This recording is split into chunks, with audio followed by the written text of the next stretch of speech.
எங்களுக்கு வேற ஒண்ணு வேண்டாம். முட்டாள்தனம் பண்ணி உணர்ச்சிவசப்பட்டு தயவு பண்ணி உனக்கு எடுத்துக்காங்க.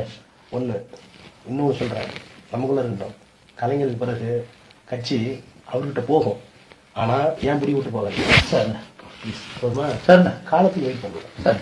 ஒரு 6 மாசமோ 1 வருஷமோ விண்டு சேஞ்ச் ஆகும். விண்டு சேஞ்ச் ஆகும் சார். நான் நினைச்சு பாருங்க, நான் வெளியே வந்து பிற்பாடு கண்டிப்பா கேளுங்க. வெளியே வந்துட்டேன் நான் ஹீரோ. என் புக்கு ஒன்று வருது வெளியில, இங்கிலீஷ்ல வருது தமிழ்லயும் வருது. ஹிந்து ராம் படிச்சுட்டு மலைச்சு போயிட்டாங்க. என்ன சார் இந்த வெளி வெளுத்துறீங்க?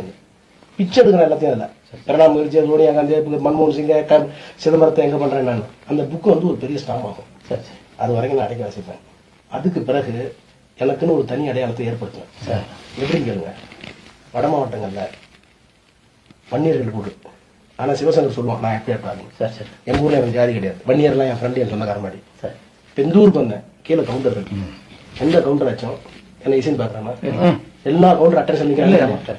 அப்போ ஜாதியை தாண்டி வெளியே வந்துட்டேன்னா போதுமான காசு இருக்கா, போதுமான மூலம் இருக்கா.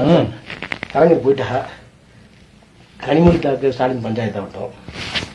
இப்ப அவருக்கு தான் பெரிய பிரெயின் இருக்கா. டெல்லிக்கு போகும்போது அப்படி இங்கிலீஷ் குட்டிக்கு வர ஒண்ணு. இன்னொரு தங்கச்சி நம்ப மாட்டாரு. என்ன தங்கச்சி கனிமொழி நம்ப உண்மையாது. கனிமொழி ஏற்றுக்க மாட்டாரு சார். சென்று விடாது. என்ன வெளியே தர முடியாது. புரியுதா? என் கம்யூனிட்டி எழுத முடியாது, என் அறிவு வெளியே தர முடியாது, என்கிட்ட இருக்க வேற செலவு தெரிய முடியாது, வேற லாக்டவுன் நாங்க வச்சிருக்கேன். புரியுதா? நேரம் எனக்கே இப்ப சரியில்லை. கேளுங்க, இவர்கிட்ட பேச முடியாது. இவர் போய் முட்டிக்கிட்டு திரும்பி வர்றாரு பாரு. நினைச்சிட்டு இருக்காரு எம்ஜிஆர் நினைச்சிட்டு இருக்காரு. தலைவருக்கு பிறகுதான் ஒரு செட்பேக் வரும். எல்லா பிராமின் போட்டு அடிக்கும். சரிங்க, எல்லாம் இந்து எக்ஸ்பிரஸ் எல்லாம் அடிப்பா அவரை போட்டு. இப்பவே அப்படிதான் அடிச்சுட்டு இருக்காங்க. ஆமா, இவர் நினைக்கிறா நம்ம இந்தியா மாதிரி ஜெயிச்சிடலாம். அப்படி இல்ல, கிரவுண்ட் அப்படி இல்ல. இப்போ வந்து ரைட், அப்பாவே அவரே கைதி மாதிரி இருக்காரு தலைவர். இவர் டேக் அவுட் பண்ணிட்டாரு. இப்ப போய் முட்டி மோதினீங்கன்னா வேற மாதிரி அது போகும். ப்ளீஸ் ஓவர் நைட் கன்வின்ஸ் பண்ணுங்க, எனக்காக கன்வின்ஸ் பண்ணுங்க. வாங்க நம்ம போவோம், மூவ் பண்ண வேண்டிய இடத்துல மூவ் பண்ணுவோம். நான் தான் உங்களுக்கு நான் எவ்வளோ கரெக்டாக தான் சொல்றேன். உங்களுக்கு கிரீவன்ஸ் நியாயமானது டோக்கடிங்னு கோப்பேன். ஆனால் அதுதான் புத்திசாலித்தனம்.